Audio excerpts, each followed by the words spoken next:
প্রকৃতির সৌন্দর্যের কাছে সব কিছুই যেন তুচ্ছ মনে হয়। প্রকৃতির এই সৌন্দর্য দেখে চোখ জুড়িয়ে যায়, মন ভরে যায় একদম শান্তিতে, যেন এক প্রশান্তিময়। হ্যালো বন্ধুরা, কেমন আছো তোমরা সবাই? আশা করছি সবাই অনেক বেশি ভালো আছো এবং সুস্থ আছো। আলহামদুলিল্লাহ, আমিও তোমাদের দোয়া এবং ভালোবাসায় অনেক বেশি ভালো আছি এবং সুস্থ আছি। প্রতিদিনের মতো চলে আসলাম আজও নতুন আরেকটি ভিডিও নিয়ে। তো ভিডিওটা শুরু করার আগেই তোমাদের কাছে আমার একটা অনুরোধ, আমার ভিডিওর কোনো একটা অংশ যদি তোমাদের কাছে একটুও ভালো লেগে থাকে তাহলে প্লিজ আমার চ্যানেলটি সাবস্ক্রাইব করে পাশে থাকা বেল আইকনটি বাজিয়ে দিয়ে আমার সাথে থাকবে নতুন নতুন ভিডিও দেখার জন্য। তো এই তো এখানে দেখো, আমি একটু সকালবেলা ভর্তা করছিলাম, তো সেটাই তোমাদের সাথে শেয়ার করছি। এই ভর্তাটা আমার অনেক বেশি পছন্দ, তাই শেয়ার করা এই আর কি।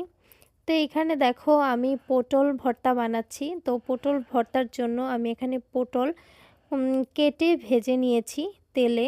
তারপর এখানে রসুন আর পেঁয়াজ ভেজে নিয়েছি। তারপর এখানে মরিচ, আর এখানে ছিল চিংড়ি মাছের মাথা আর কিছু মাছ। তো এগুলো আমি একদম ভেজে নিয়েছি সব কিছু। এবার আমি ভর্তা বাটবো। তো এর সাথে শুধু লাগবে লবণটা, মরিচ আর সবগুলো উপকরণ যেমন চিংড়ি, পেঁয়াজ, তারপরে হচ্ছে পটল, এগুলো দিয়ে আর লবণ দিয়ে বেটে নিলে হয়ে যাবে আমাদের ভর্তাটা। এই ভর্তাটা বানাতে যেমন সহজ, খেতেও কিন্তু অনেক বেশি স্বাদ। আমার কাছে দারুণ লাগে, তাই তোমাদের সাথেও শেয়ার করলাম। তোমরাও কিন্তু ট্রাই করে দেখতে পারো। আর যারা যারা ট্রাই করেছো তারাও কিন্তু জানাতে পারো কেমন তোমাদের কাছে কেমন লাগে এইভাবে ভর্তা বানালে। পটল ভর্তা কিন্তু আমরা বিভিন্নভাবে বানিয়ে থাকি, তবে এইভাবে বানিয়ে দেখো, অনেক স্বাদ লাগে। কিন্তু অন্যান্য যেভাবে আছে আমি বানিয়ে দেখেছি, এতটা স্বাদ লাগে না।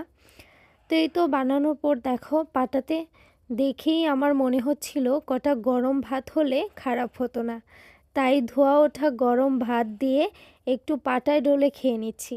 আমার মতো কে কে এভাবে খেতে পছন্দ করো সেটাও কিন্তু কমেন্ট করে জানাতে ভুলবে না। আমি কিন্তু যখনই ভর্তা বাটি তখনই শেষে এইভাবে একটু হলেও ভাত খেয়ে নিই, আমার কাছে ভীষণ ভালো লাগে। তো মক্তব থেকে কাফ কফ লামতা, এগুলো কি তোমাকে পড়াইছে? তোমাকে তো ছুরা পড়ায়। তুমি অন্য শোনেন, একটা মজার ঘটনা ও যেটা করতেছে, মানে অন্যান্য ছেলেমেয়েদেরকে যখন আলিফ বাতা এগুলো পড়াচ্ছে, তো ওকে সূরা পড়ায়। তো সূরা পড়া রেখে ওদের পড়াগুলো শুনে শুনে ওগুলি মুখস্থ করে চলে আসে। আয়েশা আম্মু অনেকের নাম বলে যে ওদেরকে আজকে এগুলো পড়াইছে। মানে ও 3 দিন গেছে, এর মধ্যেই ও অন্যান্য মানুষের যে পড়া ওগুলি মুখস্থ করে চলে আসে। এই হচ্ছে ওর অবস্থা। কি পড়ছে আরেকটু বলো তো। আর তোমারটা বলো, তুমি কি শিখছো? আমি বলবো আউজু। হ্যাঁ, আর তোমাকে কি শিখাইছে সেটা একটু বলো। আউজু আউযু বিল্লাহি মিনাশ শাইতানির রাজিম মিনাশ শাইতানির রাজিম বিসমিল্লাহির রহমানির রহিম মালিকে। এইবার একেবারে চলে আসলাম বিকেল বেলায়। আয়ানের বাবা আর আয়ানের বায়না বাড়ির পেছনে ঘুরতে যাবে, তো তার জন্যই যাচ্ছিলাম। এইখানে গরু দেখে আয়ান দাঁড়িয়েছিল। এই তো চলে আসলাম বাড়ির পিছনে। বাড়ির পিছনে পরিবেশটা দেখলে মনে হয় যেন কোনো ছবি দেখছি।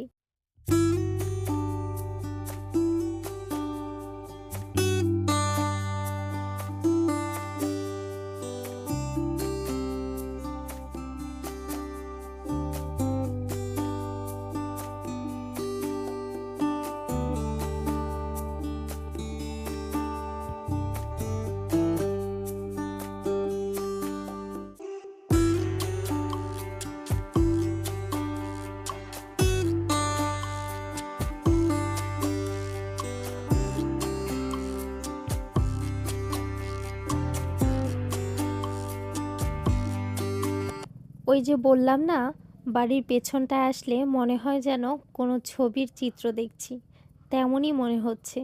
এসে এত বেশি ভালো লেগেছে, এখন কিন্তু ধান পেকেছে, দেখো একদম সোনালি কালার ধান পেকে আছে পুরো বিল জুড়ে। পুরো বিলে এত বেশি সুন্দর লাগছিল, যেদিকেই তাকাচ্ছি সবুজ হচ্ছে গাছপালা, আর ধানগুলো হচ্ছে সব সোনালি কালার। চারদিকে ছুঁয়ে যাচ্ছে শুধু সোনালি কালার, যত দূর চোখ যাচ্ছে যেন এক স্বর্ণের গোলা দেখতে পাচ্ছি। তেমনই মনে হচ্ছিল এই ধান ক্ষেতগুলোকে, এত বেশি ভালো লেগেছে বলার বাহির। বিকেলটা সত্যি অনেক বেশি সুন্দর কেটেছে। তোমাদের কাছে দেখে কেমন লাগছে অবশ্যই জানাতে পারো। আকাশটাও ছিল খুব সুন্দর, একদম নীল কালার, তার মধ্যে এত সুন্দর ওয়েদার আর এত সুন্দর ধান। দেখো সূর্যের আলো যখন পড়লো ধানের উপরে যেন এক গোছা স্বর্ণ জ্বলজ্বল করছে, তাই না? আমার কাছে কিন্তু দারুণ লেগেছে। আমার ছেলে তো অনেক বেশি আনন্দ করেছে, সেটা একটু আগেই দেখতে পেলে। ও ভীষণ দৌড়দৌড়ি করছিল এখানে। আর এইখানটাতে দেখো বিলের মাঝখানে একটা জায়গায় এইভাবে সমান করে লেপে নিয়েছে, এইখানে ধান শুকোবে। তো এই জায়গাটাকে আমাদের এইখানে খৈল্লান বলা হয়। তো কোন জায়গায় কি বলে সেটাও কিন্তু জানাতে পারো যারা জানো আর কি। তো এই তো বিলের মাঝে এটা করা হয়েছে, যখন ধান কাটবে সেই ধান এখানে রেখে শুকানো হবে। রোদ পড়ে এখানে প্রচণ্ড। এখন কিন্তু প্রায় 4টা বাজে, কিন্তু এখনও দেখো কত বেশি রোদ।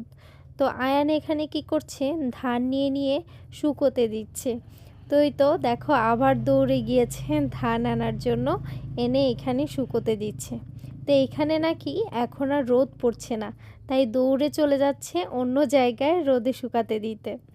তো এই হচ্ছে ওর অবস্থা। ও বিলে এসে তো অনেক বেশি খুশি। আমরা সব সময় ওইদিকে যাওয়া হয় না বিলের দিকে, যখনই যাই ও খুব বেশি খুশি হয়, অনেক ছোটাছুটি দৌড়দৌড়ি করে। তো এই তো দেখো এইখানে একটা লোক বিলে ঔষধ দিচ্ছিল ধানে। তার এই যে দেখো গুঁড়া চাল, আমরা কিন্তু সবাই খাই, অনেক বেশি পছন্দ করি, কিন্তু এই ধানটা সবাই দেখি না, অনেকেই চিনেই না, চালটাই দেখে এসেছি কিন্তু এই ধানটা কখনোই দেখেনি। এটা সেই গুঁড়া চালের গুঁড়া ধান। দেখতে পাচ্ছ কত সুন্দর, এই কালো ধানটায় গ্রান অনেক সুন্দর। মাশাল্লাহ মাশাল্লাহ, খুব ভালো ফলন হয়েছে এবার ইনশাল্লাহ। অনেক ভালো ফলন, দেখেই চোখ জুড়িয়ে যায়। যেদিকেই তাকাচ্ছি এত সুন্দর দেখাচ্ছে, কি বলবো, সত্যি অনেক বেশি ভালো লেগেছে। তো তোমাদের কাছে কেমন লেগেছে অবশ্যই কমেন্ট করে জানাতে পারো। আজকে বিকালটা আমার অনেক বেশি ভালো কেটেছে। আমার ভিডিওটা যদি ভালো লেগে থাকে তাহলে প্লিজ একটা লাইক দিয়ে দিও। তো আজ এ পর্যন্তই, সবাই ভালো থাকবে, সুস্থ থাকবে এবং নিয়মিত আমার ভিডিওগুলো ফলো করবে। আসসালামু আলাইকুম।